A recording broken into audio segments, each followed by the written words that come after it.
everyone, I am Shaista Ansari and this is question number 3 of exercise 3.1 and this is class 8th math.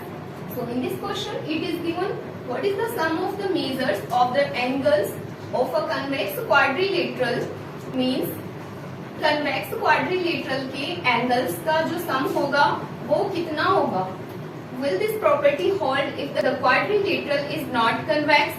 क्या ये है property उसमें भी apply हो सकती है जब क्वाड्रिलेटरल कन्वेक्स ना हो. तो इसको चेक करते हैं.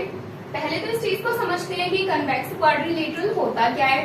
तो कन्वेक्स क्वाड्रिलेटरल एक ऐसा क्वाड्रिलेटरल होता है जिसके ऑल एंगल्स 180 डिग्री से लेस होते हैं एंड उसमें कोई भी एंगल 180 डिग्री से ग्रेटर नहीं होता.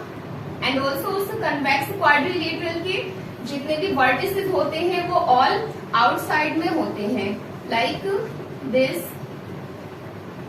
जैसे कि मैंने यहाँ पर एक शेप ड्रॉ की है. अब ये जो है हमारा ये कन्वेक्स क्वाड्रिलेटरल है एंड वो क्यों है, बिकॉज इसके जो ऑल वर्टिसेस है वो सारे के सारे आउटसाइड में है. इनसाइड में उसका कोई भी वर्टेक्स नहीं होता एंड ऑल्सो इसके जितने भी एंगल्स हैं वो सारे के सारे 180 डिग्री से लेस है. एंड आगे इसमें बोला गया है, इसी एक क्वेश्चन के अंदर यहाँ पर 2 पार्ट्स दिए गए हैं. पहले तो यहाँ पर ये बोला गया है कि एक कन्वेक्स क्वाड्रिलेटरल के एंगल्स का जो सम होगा वो कितने मेजरमेंट का होगा. तो किसी भी क्वाड्रिलेटरल के एंगल्स का सम अगर फाइंड आउट करना होता है तो उसमें करना ये होता है कि साइड में से माइनस कर देते हैं 2 को एंड उसके बाद मल्टीप्लाई कर दिया जाता है 180 डिग्री से. मीन्स जितना भी इसमें नंबर ऑफ साइड्स होता है उसमें से -2 को कर दिया जाता है एंड देन मल्टीप्लाई इसको 180 डिग्री से कर दिया जाता है. जैसे कि यहाँ पर इस कन्वेक्स क्वाड्रिलेटरल के अंदर यहाँ 4 साइड्स हैं, तो यहाँ पर साइड्स की प्लेस पर लिखेंगे 4 and then we have to subtract this 2 and then we have to multiply by 180 and 4 - 2 will be 2 into 180 and this will be equals to 360 degree. तो किसी भी कन्वेक्स क्वाड्रिलेटरल का जो एंगल्स का सम होता है वो होता है 360 डिग्री. एंड अब इसमें हमसे इसी क्वेश्चन के अंदर हमसे सेकंड पार्ट में ये मालूम किया गया है, will this property hold if the quadrilateral is not convex? कि क्या यही same property non convex quadrilateral में भी अप्लाई हो सकती है. तो पहले बनाते हैं यहाँ पर एक नॉन कन्वेक्स क्वाड्रिलेटरल. जैसे कि यहाँ पर मैंने एक शेप ड्रॉ की है.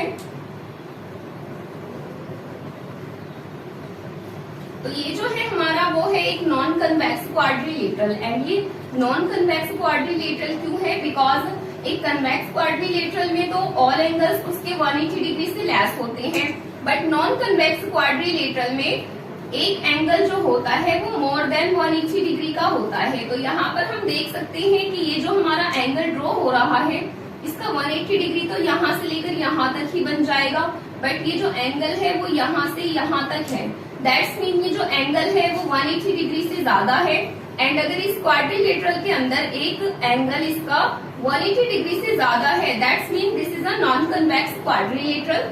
एंड जो कन्वेक्स क्वाड्रिलेटरल होता है उसमें एक ये भी चीज होती है, इसकी क्वालिटी एक ये भी होती है कि इसमें ऑल वर्टिसेस आउटसाइड में होते हैं, बट एक जो नॉन कन्वेक्स क्वाड्रिलेटरल होता है उसमें से एक वर्टेक्स इनसाइड की तरफ होता है एंड ऑल्सो उसमें एक डायगोनल आउटसाइड में जाता है, लाइक दिस. तो इसमें अगर हम डायगोनल्स को ड्रॉ करेंगे तो एक डायगोनल हमारा आउटसाइड में जाएगा, बट कन्वेक्स क्वाड्रिलेटरल के अंदर जो ऑल डायगोनल्स होते हैं वो इनसाइड में ही रहते हैं.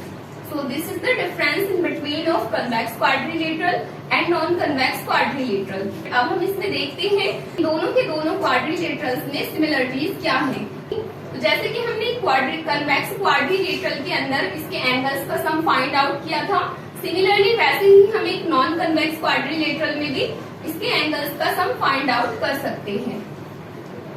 तो इसमें लास्ट में फाइनली लाइन लिखते हैं, yes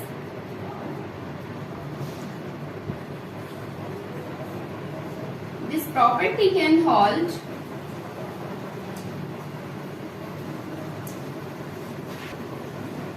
if the quadrilateral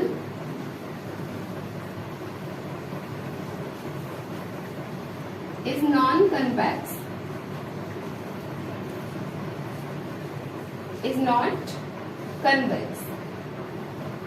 एक नॉन कन्वेक्स क्वाड्रिलेटरल में भी हम एंगल्स का सम इसी तरह से फाइंड आउट कर सकते हैं, बिकॉज एक नॉन कन्वेक्स क्वाड्रिलेटरल में भी 4 साइड्स होती हैं एंड उसमें भी 4 ही एंगल्स होती हैं। So this was the answer of this question, and now let's come to the next question.